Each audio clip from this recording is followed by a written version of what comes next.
Hi, I hope you're well. Today I have a bunch of canvas prepping to do. Everything that's in the back of me here, I want to get them ready for painting, and I thought I would do it in batches instead of having to, prep the canvas with like a couple coats of whatever and wait for it to dry before I can actually start working. I want to have a bunch ready to go so that in the days to come I could just get to the painting.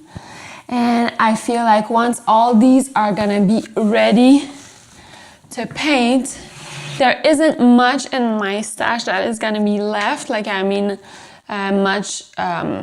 canvases surplus that I have that I told you I wanted to use up. This is my stash. This little guy, I wasn't satisfied with it, so I'm gonna reuse it. As far as big canvases, I don't have many left. These are unfinished pieces, and then I'll have some canvas boards up here that I have left to use. That's what I want to do mainly today, so I don't know how exciting it will be for you. I could still walk you through the process of how I prep a canvas. That might be interesting. And also, I don't know if you know this, but David is a musician.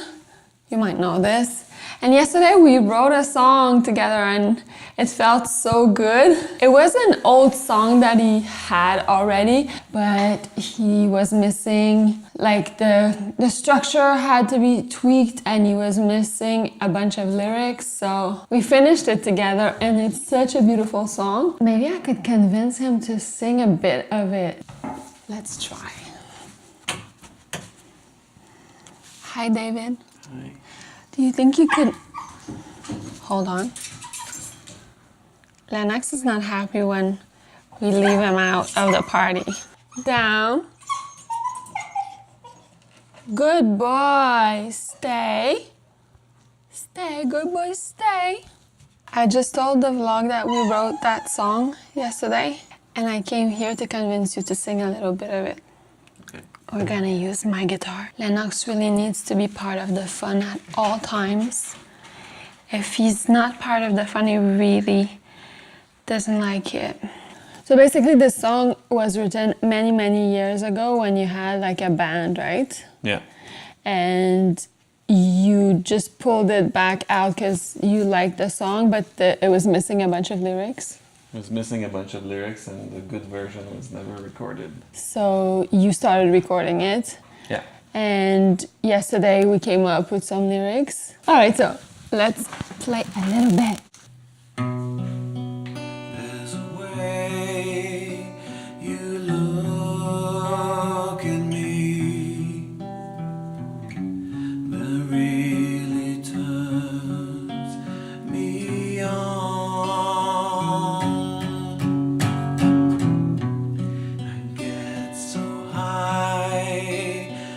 Just wanna cry. How can I get you to stay?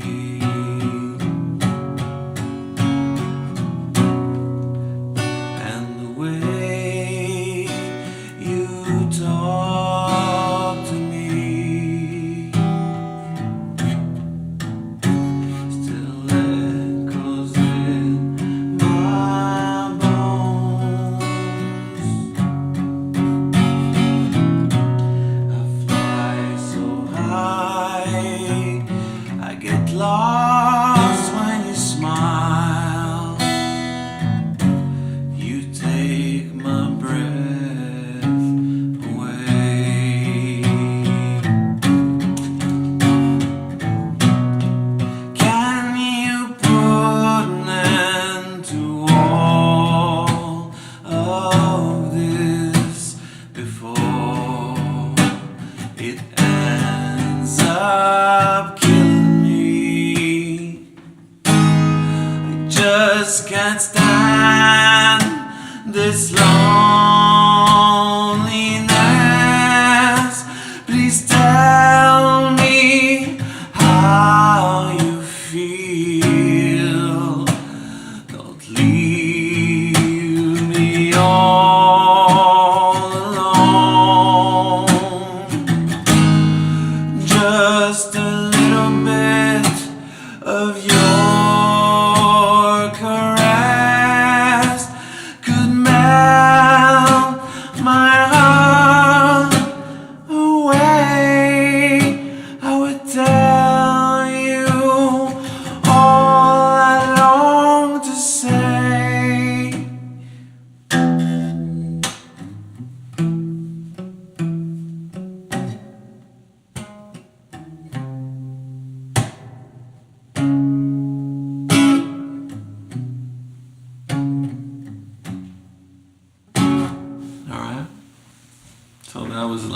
preview of the first half of the song. There was a little doggy interruption in the middle at some point, but I think it's well worth the level of cuteness added to the song. So that was half the song. Yeah. It's one of my favorite songs of yours. But Yeah. I have a few, but like I really love it. It's pretty cool. I asked him to sing it to me. Oh, the mic is super far. It's one of my favorite songs of yours, really. I really like it. And I asked him to sing it to me before bed. It's the lullaby before bed. Thanks for singing it, Mimi. A pleasure. All right, back to work. Back to work. Gotta earn the keybles for the little puppy.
All right, I did some of the work. I coated 2 canvases with a thick coat of white. These 2 canvases, just because I want to get rid of some of the canvas texture. I like to have a nice thick base to start with. That's just a preference. Then I prepped a wood panel. So this is a wood panel.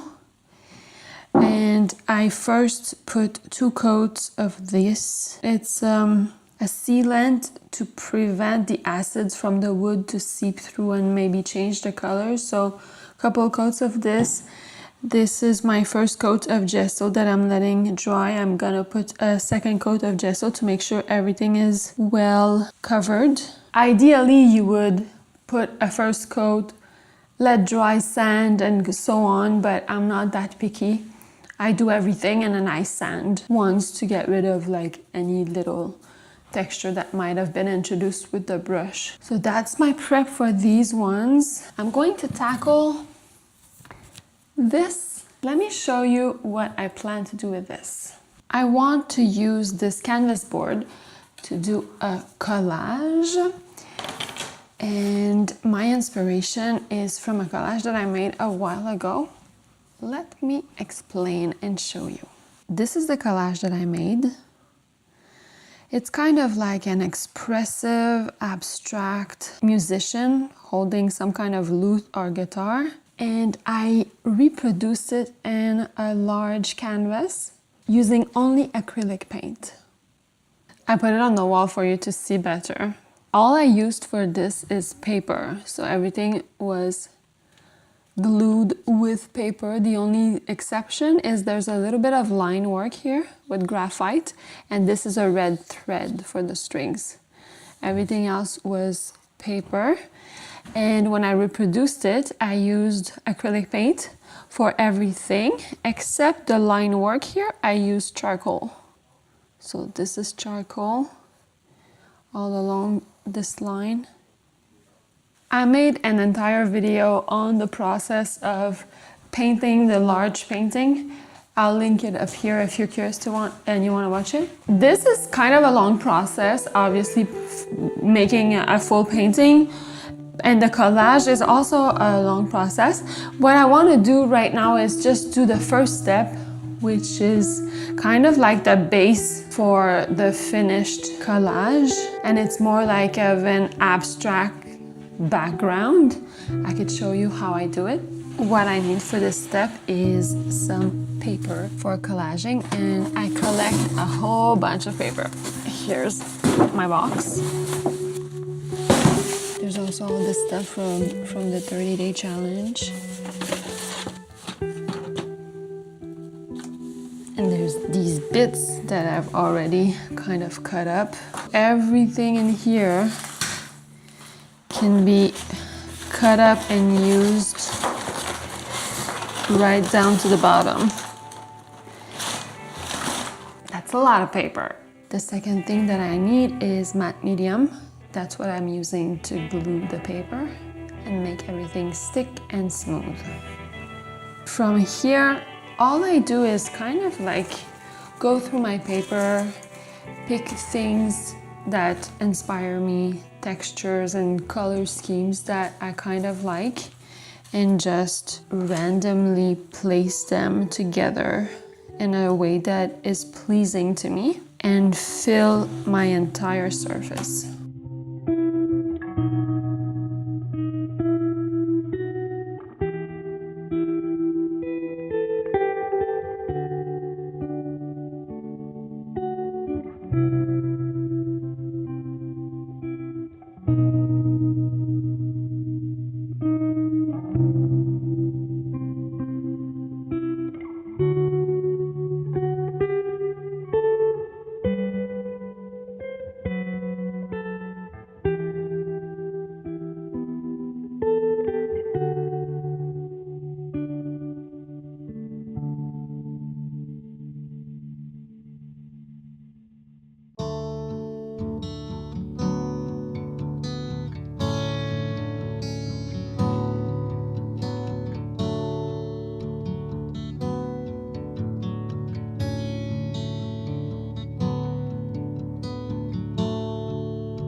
Part 1 is completed. Let me give you a closer look. What I try to aim to do is to have a color scheme that is interesting to me and to not have too many visible edges. So you see here there's a big visible edge, and that's okay, but I try to not have too many of these, so that's why I kind of rip the paper instead of cutting it out with scissors to have like a frayed edge, and I overlap a lot of colors to kind of have a gradient effect with all the different textures. Obviously in this composition there's no focal point. If I were to try to get a collage like this as an abstract, I would make it so that at some point there would be something attracting my eye, so that the composition would be a little bit more interesting. Here you don't necessarily need a focal point for what I'm doing. As I was saying, it's kind of like a gradient of colors and textures. I went with greens, blues, and a pop of red, and this is just a background. Whatever I will overlap on top of this will be the main subject, and the rest will kind of peek through a bit randomly. The second step is for me to take a reference photo of like a musical instrument, because that's my theme. Someone holding a musical instrument. I have to pick the instrument and like just have an interesting position. Take a couple of photos of that, and whatever I find interesting, I would make a very simple line drawing on white paper, and then figure out what parts of that drawing will be kept and overlapped on top of whatever I just made, and what part I will cut out of the drawing to let peek through the background. And that gives like that kind of abstract expressive effect. And what I really love about this is that it's random in a certain way but controlled in another way. So I know what my subject is, but I can't really know how it's going to look like. And that's my way of getting surprised at the end, you know? So I kind of plan it out in a way, but there's always an element that I can't control, and that's the fun part for me. It means that a bunch of them don't work, but when it works, it works. I want to do the same thing with this painting. I want to use the same kind of process, but instead of doing it with collage, I want to do it with paint. So I'm going to create a big abstract background with a bunch of different colors, and then I will decide what will be overlapped on top and how I'll do that and all that stuff, but I can't tackle that today. I have other things that I want to get to and to do other random things that are not in the studio and not as interesting for you. So I will let this piece dry that I just made. I will think about what I want to overlap, and maybe in a couple of days I'll pick it up again, and then you'll see the finished product. I hope this was interesting to you. As always, leave me your comments. I'm always really glad to listen to what you have to say and to hear your suggestions and what you're working on. It's always so much fun. Lennox is going nuts. Hope you're having a great day. Sending you lots of inspiration, and I'll see you tomorrow.